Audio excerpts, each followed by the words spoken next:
Mr. Speaker, of course I join my honourable friend in thanking Stoke City Council. I'm very sorry to hear of Harper Lee's tragic case, and my thoughts are with her friends and family, and particularly her mother Stacey. And we are aware of the concerns about button batteries. The law is very clear that products available in the UK must be safe. The Office for Product and Safety Standards has published guidance on exactly this for manufacturers and is working with the Child Accident Prevention Trust to educate parents and childcare professionals on button baton safety. Leader of the Opposition, Keir Starmer. Thank you, Mr. Speaker. Today we remember the innocent lives lost 6 years ago in a terror attack on Westminster Bridge. Amongst those tragically killed was PC Keith Palmer, who sacrificed his life to protect others. Police officers up and down the country work tirelessly every day to keep us safe, and we thank them for that. But as we saw this week, those brave officers are being let down. Dame Louise Casey found institutional homophobia, misogyny and racism in the Metropolitan Police. I accept those findings in full. Does the Prime Minister? Well, Mr. Speaker, I join with the honourable gentleman paying tribute to PC Palmer and indeed all the other police officers who have lost their lives serving and those who do so much to keep us safe. I was appalled, Mr. Speaker, to read the descriptions of the abhorrent cases of officers who have betrayed the public's trust and abused their powers. And let me be clear, it is and was unacceptable and should never have happened. We have taken a series of steps already, and the government will also now work with the Mayor and the Metropolitan Commissioner to ensure that culture, standards and behaviour all improve. At the heart of this matter are the people whose lives have been ruined by what has happened, and I know the whole House will agree with me that it is imperative that the Met works hard to regain the trust of the people it is privileged to serve. Keir Starmer. I take it from that answer that the Prime Minister does accept the Casey findings in full, including the institutional failures. Because nobody reading the Casey report can be left in any doubt about how serious this is, and doubt for a second that it's restricted to the Met. The report lays bare how those unfit to join the police are aided by patchwork vetting systems that leave the door open. If the government backed Labour's plan for proper mandatory national vetting, we could end the farce that sees different police recruitment standards in different forces. Will he back that plan so we can make speedy progress? Prime Minister. Well, Mr. Speaker, there's no need to back that plan because we're already taking action to tackle the issues that are raised in the Casey report. And it was actually 2 months ago. It was 2 months ago that I met with Dame Louise Casey and the Metropolitan Commissioner, and we introduced a series of measures. For instance, the College of Policing is currently updating the statutory code of practice for police officer vetting that all forces legally have to follow. All police forces are in the process of checking their officers against the Police National Database, and in weeks, Her Majesty's Independent Inspectorate will report back on their re-inspection of all forces vetting procedures. Now, these steps, of course, won't undo the terrible damage that have been previously committed, but we owe this action and more to the victims and survivors to ensure that such tragedies never happen again. Keir Starmer. Well, the problem with the Prime Minister's answer is what he's referring to isn't mandatory. How can it possibly be right to have different standards for recruitment in different police forces? No wonder the Casey report criticised what she calls the government's hands-off attitude to policing over the last 13 years. But let's call it what it really is, sheer negligence. The report also exposes chronic failures by the police to deal with rape cases, with officers using, and I quote, overstuffed or broken fridges containing the rape kits of victims. On his watch, rape charges are 1.6%. Yet the government still hasn't backed Labour's plan to have proper, high-quality rape and serious sexual offences units in every police force. Why not? Prime Minister. Mr. Speaker, what Louise Casey also says is that primary public accountability of the Met sits with the Mayor of London.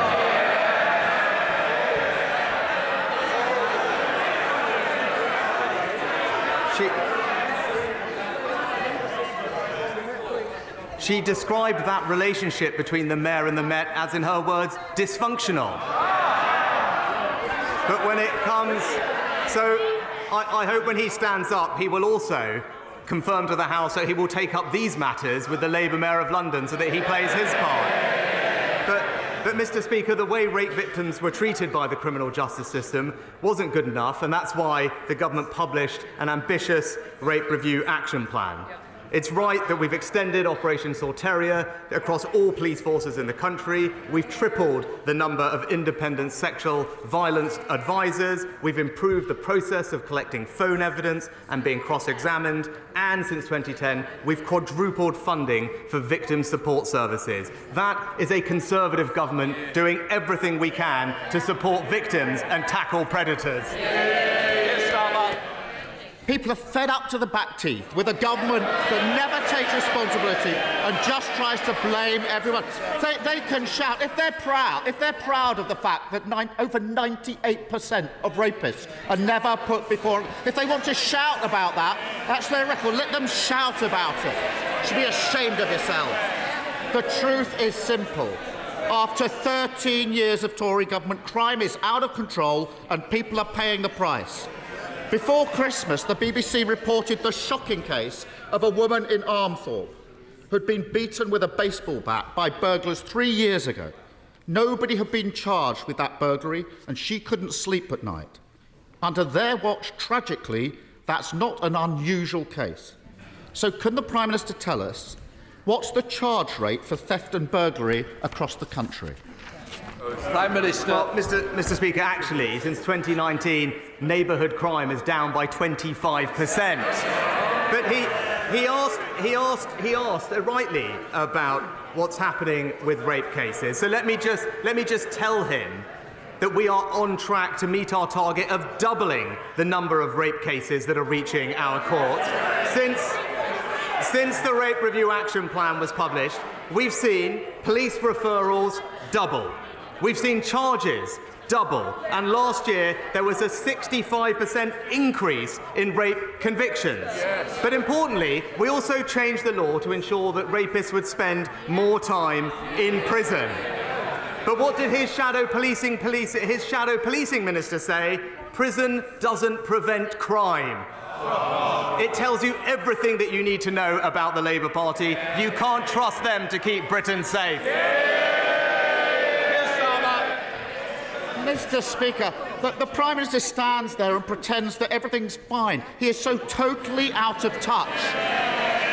He needs to get out of Westminster, get out of Kensington, and Mr. Speaker, I don't mean... It's a big day today in the House, and it's a very important day. We do want to make progress. Holding us up is not advantageous to any of us. Mr. Speaker, he needs to get out of Westminster, get out of Kensington, and I don't mean to Malibu, to the streets of Britain. Go there and tell people it's all fine and see what reaction he gets. The answer he didn't want to give, although he knows it, is 4% of cases, 4% of burglary charges are charged, 96% of theft and burglary cases not even going before the courts. Burglars twice as likely to get away with it now as they were a decade ago. They should be ashamed of that record. And that cul-de-sac in Armthorpe has apparently seen 10 burglaries in 18 months, but only one of them has resulted in a prosecution. So rather than boasting and blaming others, why doesn't he tell the country when he's going to get the theft and burglary charge rate back to where it was before they wrecked policing? Prime Minister. Mr. Speaker, first of all, let me say North Yorkshire's a lot further away than North London.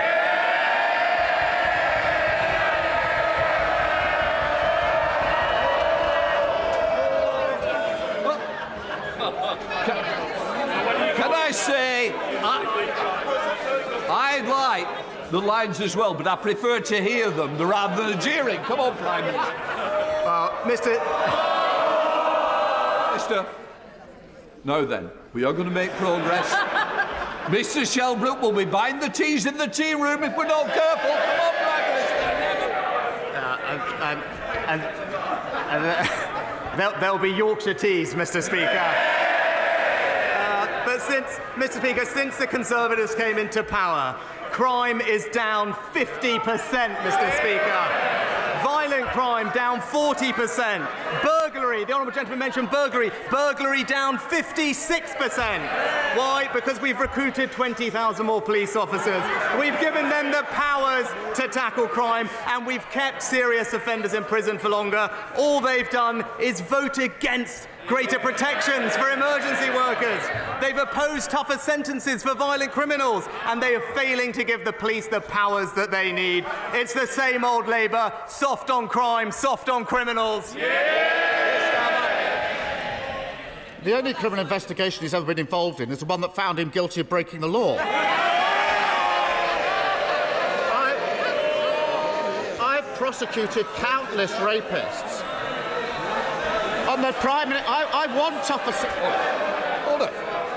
I am determined to hear the questions, whether it's the Leader of the Opposition, the Prime Minister. So I can.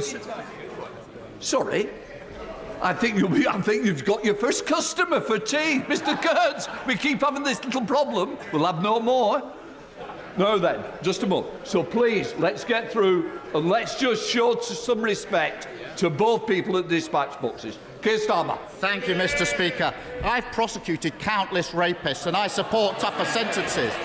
But you have to catch the criminals first. And when 98% of rapists are not even being put before the court, that's a massive failure on the government. And if he wants to go to Armthorpe, which is in Yorkshire, why doesn't he go to that cul-de-sac when he gets out and about in Yorkshire and ask them about those 10 burglaries that haven't been prosecuted?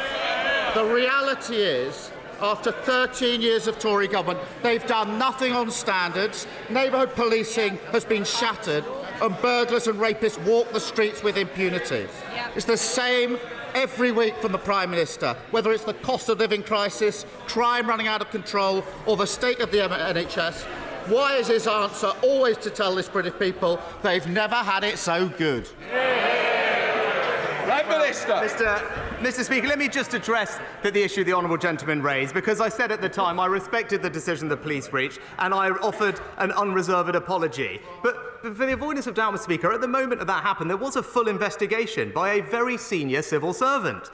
The findings of which confirmed that I had no advance knowledge about what had been planned, having arrived early for a meeting. But he doesn't need me to tell him that. He's probably spoken to the report's author much more frequently than I have.